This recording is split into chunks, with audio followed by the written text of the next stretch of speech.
العيد قرب وبتحتاري في تنظيف البيت، وقتك ضيق ومحتاجة حد يساعدك، بتشتري منظفات كتير والميزانية مش حمل تكاليف.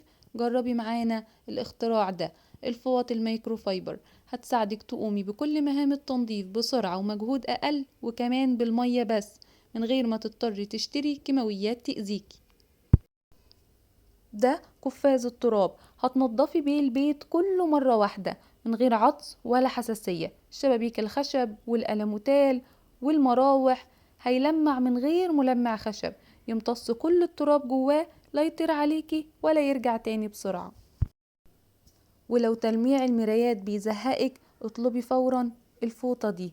متخيلة هتخلي المرايات تنور بلمسة وبمية بس، ولا ملمع ولا جرايد ولا بهدلة.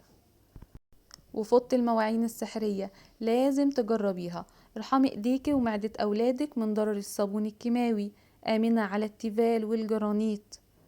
هتلمع كل انواع الاواني من غير ولا نقطة صابون.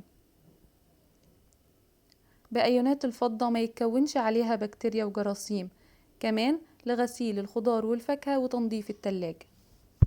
قطعة من المجموعة دي مش هتستغني عنها، هتنضفلك الشفاط والبوتاجاز وأجهزة المطبخ والخشب والألموتال، مفاتيح الكهرباء والشوزات والحيطان، وكمان بقع السجاد والمفروشات.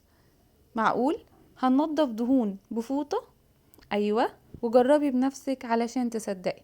ومهما كانت الفوطة مليانة تراب ودهون، هتغسليها بالصابونة الطبيعية المرطبة لإيديكي، ترجع جديدة وتفضل معاكي سنتين وأكتر. وانسي المنظفات والدعك بالسلك والبهدلة.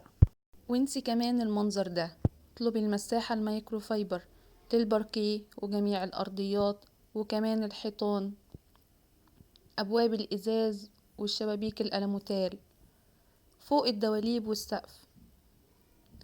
حلوة جدا. عندنا لسه منتجات أكتر لتنظيف البيت والمطبخ والعناية بالبشرة، والأهم إن كل ده بالمية وبس. اطلبي اوردرك دلوقتي واشتري منتج هيريحك لسنين. لو عندك أي استفسار أو لطلبات الجملة والانضمام للعمل معانا ابعتلنا. منى أحمد، دمتم بصحة.